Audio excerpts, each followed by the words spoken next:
Olá pessoal, como eu falei sobre o que comer no café da manhã já, e aí muita gente me perguntou, mas e o resto do dia, o que eu faço? E de noite, principalmente à noite?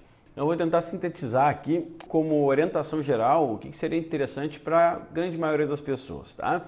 A noite é um período muito importante para a gente. Imagina que biologicamente a gente não teria a luz elétrica a partir de um dado momento para a noite, né? Então, quando que o ser humano comeria à noite? Seria antes de anoitecer, né? Ou seja, não é bem à noite, seria o final de tarde, né? Porque quando cai a luz, naturalmente sentiria sono e a gente dormiria. É claro que a gente já não vive mais na época das cavernas e nem quero que vocês pensem sobre isso, que a gente precisa imitar aquela vida. Não, mas aquela vida nos serve de base para saber como viemos programados, porque o nosso genoma é o mesmo. A gente teve algumas adaptações e são epigenéticas, né? A gente vai fazendo algumas alterações, mas o genoma é o mesmo.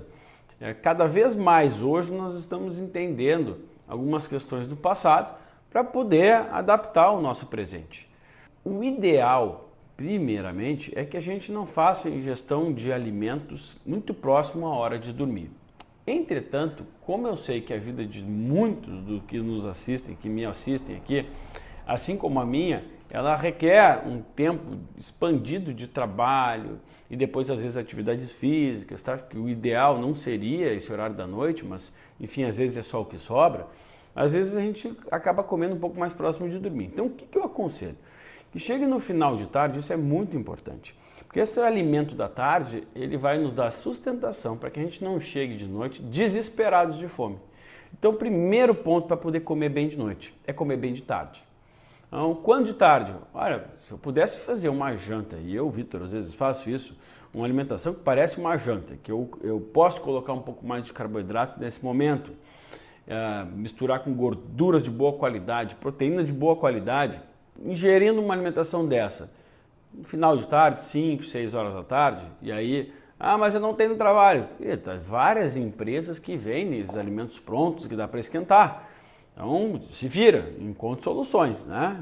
Não é difícil fazer isso. No final de tarde, fazer uma boa de uma refeição, para que a gente não chegue desesperado de fome em casa e consiga comer algo mais leve à noite. O que é o mais leve à noite?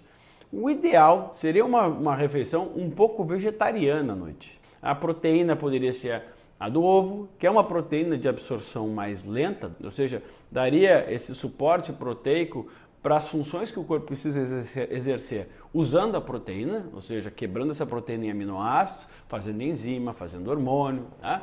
E a gordura do ovo daria mais a saciedade. Eu poderia usar vegetais, comer vegetais e ovos. Ou então usar uma proteína um pouco mais leve, né, que são as carnes brancas, a carne de peixe, que também pode ter uma gordura boa, com uma proteína boa e não é tão pesada para a digestão. É claro, o peso da digestão vai ser individual, depende de pessoa para pessoa. O que de fato acontece de errado? É comer uma pizza, né? Não quer dizer que não possa comer eventualmente, é comer um arroz e feijão, né? Para a maioria das pessoas, esses alimentos, massa, macarrão, né? E por que as pessoas se atiram nesses alimentos doces à noite? Esses alimentos com alta carga de carboidrato? Porque não fazem uma boa refeição de tarde, final de tarde. Aí chegam desesperados de fome à noite. Toda vez que eu não consigo fazer uma boa refeição de tarde, eu fico morrendo de fome à noite. E aí eu me submeto a erros. Esses erros podem acontecer eventualmente, não tem problema. Mas a maioria das pessoas tem esses erros como rotina. É cheeseburger, é uma quantidade de farinha à noite. O que acontece quando eu faço isso à noite?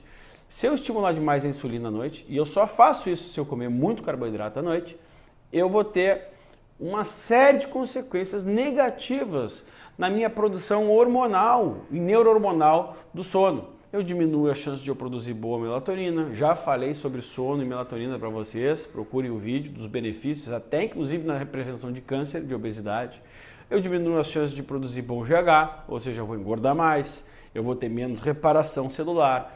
Eu diminuo as chances de produzir meus hormônios sexuais que são produzidos à noite, os que são produzidos à noite, ou seja, diminuo a função dos meus hormônios construtores e bons para o meu corpo. E assim começa aquela bola de neve. Então, o ideal é não comer tão tarde, tão próximo à hora de dormir. Agora, as pessoas, principalmente aquelas que fazem atividades físicas mais à noite, final de tarde à noite, essas têm um pouco mais de chance de, na hora de chegar, colocar um pouquinho mais de carboidrato. E mais, né? Aquelas que querem ganhar músculo, que são magras. Ou seja, o gordinho que vai treinar à noite, também não é interessante colocar carboidrato depois, de alto impacto glicêmico. É só baixa carga glicêmica, low carb, alimentação low carb. Tá? Agora, dá para a gente generalizar um pouco essa situação?